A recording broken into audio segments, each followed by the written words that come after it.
Can you believe it? A damp room at the English Riviera is now priced the same as a luxury apartment in Dubai, while just outside the window, the sight of neighborhoods gradually turning into slums unfolds. This is the cruelest joke the UK economy is playing on the world. We call it tourism, but in reality, it's a financial ordeal.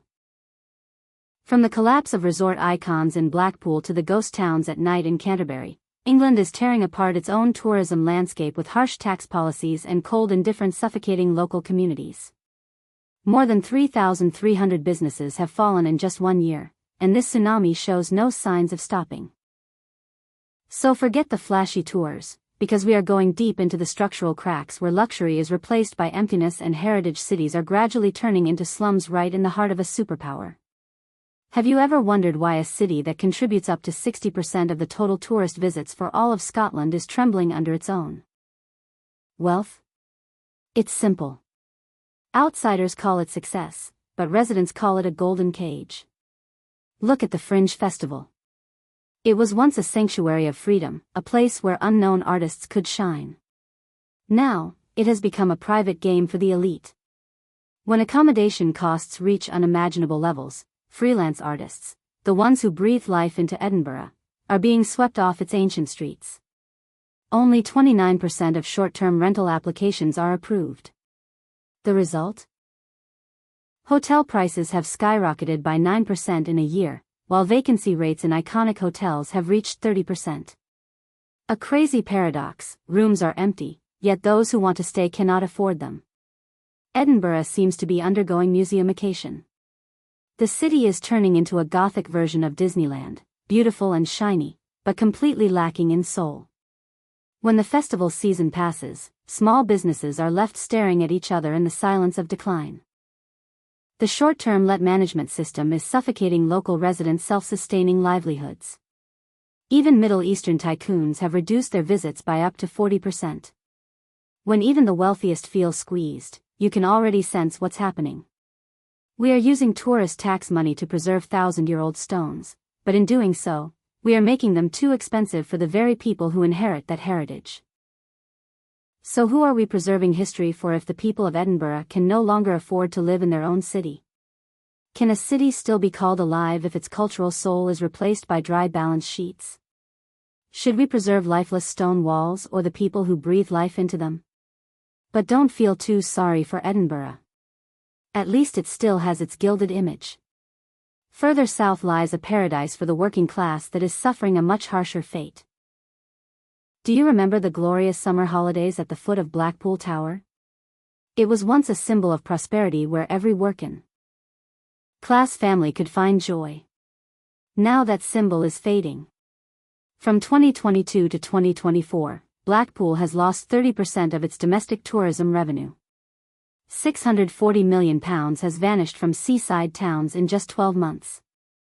And here's the absurdity: flights to Turkey or Spain are VAT-free, while staying at a small guesthouse in Blackpool carries a 20% tax. We are pushing people to go abroad while suffocating businesses at home. A Mediterranean holiday is now cheaper than a weekend in Lancashire. The consequences are devastating. Around 15 independent hotels across the UK go bankrupt every week, with Blackpool at the epicenter. As B&Bs close, tourism revenue disappears, and public service budgets shrink. This city has no backup plan. As entertainment lights dim due to soaring energy costs, poverty and social problems spill into the streets. Once busy coastal neighborhoods are becoming silent and desolate, gradually transforming into modern slums. Blackpool now feels like an abandoned ocean liner, rusting away without repair. So what are we proud of when tax policies and indifference are turning the English Riviera into a forgotten land? Has the traditional British seaside holiday become a luxury that exists only in old films? Moving southwest, we arrive in Bath, a city of breathtaking beauty. Yet this UNESCO-level beauty is becoming a financial burden for ordinary people. The average house price here is now 18 times the income of workers. More than 1,000 central apartments have been converted into short-term rentals. Locals are spending up to 40% of their income just to survive. We are preserving historic buildings only for tourists, while the workers who sustain the city are being forced out. Service staff, chefs, and healthcare workers can no longer afford to live here. Bath is becoming like a magnificent antique clock, beautiful on the outside, but its inner gears are failing. Next, in York, behind its fairy tale streets lies another reality. Shop vacancy rates have reached 13.7%. Rising costs and taxes are pushing independent businesses out, replacing them with cheap chains. York is turning into a film set, beautiful, but empty. In Oxford and Cambridge, even prestige is under pressure. Tourism depends heavily on international visitors, and without them, businesses are struggling. Rising costs and policy changes are pushing many establishments to the brink. Brighton, once vibrant and creative, is now suffocated by rising costs, energy bills, and expensive transport. Independent shops and nightlife are fading, threatening the city's creative identity. In the Scottish Highlands, the crisis takes another form: depopulation. Young people are leaving, and without them, tourism. Infrastructure is collapsing.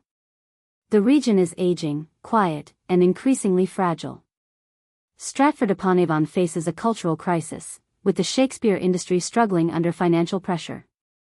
Even heritage itself is becoming expensive to maintain.